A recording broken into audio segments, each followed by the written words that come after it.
Inaugurato a Taglio di Po il nuovo supermercato Prix lungo la provinciale 46. Giovedì 18 giugno il nuovo punto vendita Prix a Taglio di Po, realizzato lungo la strada provinciale 46, ha aperto ufficialmente. Alla cerimonia inaugurale erano presenti il sindaco Laila Manangoni, la giunta comunale e il parroco Don Damiano Vianello che ha impartito la benedizione alla struttura e ai lavoratori. Fondata nel 1971 a Grisignano di Zocco, Prix Italia conta oggi oltre 200 punti vendita e continua ad investire sul territorio con una nuova struttura moderna e funzionale. Nel corso dell'inaugurazione è stato dedicato anche uno spazio alla solidarietà.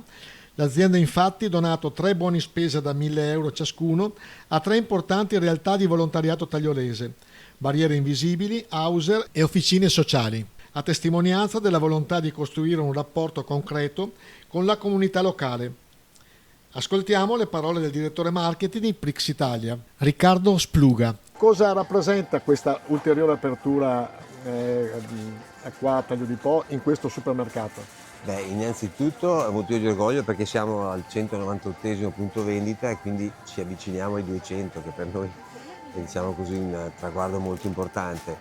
E siamo anche molto contenti perché, come diceva lei, a Taglio di Po eravamo già presenti da circa 6 anni in centro, però abbiamo deciso di trasferirci, costruire da ex novo uno stabile seguendo il nostro format, quindi 1000-1200 metri quadri di superficie, parcheggio molto ampio, in modo tale che, diciamo, i nostri clienti possano rendere ancora più piacere la loro spesa.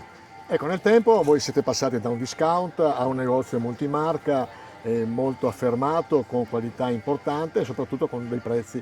Riuscirete a mantenere questo, Sì, questo alla fine trend? sì, diciamo che è il nostro obiettivo principale è mantenere i prezzi più bassi del mercato, intendo nel raggio di 10 km. Noi sia nei prodotti di marca sia a maggior ragione con i prodotti a nostro marchio vogliamo avere i prezzi più convenienti, in modo tale che per il nostro cliente il momento più bello è quello quando arriva alla cassa che scopre con lo scontrino che spende sempre meno di quello che pensava di spendere.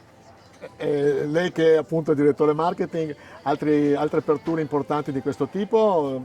Tra l'altro voi siete Veneto e Lombardia Emilia o solo Veneto? No, allora noi, come dicevo, siamo ormai arrivati a quasi 200, ne abbiamo nel Trivento 165, gli altri sono in Lombardia e in Emilia.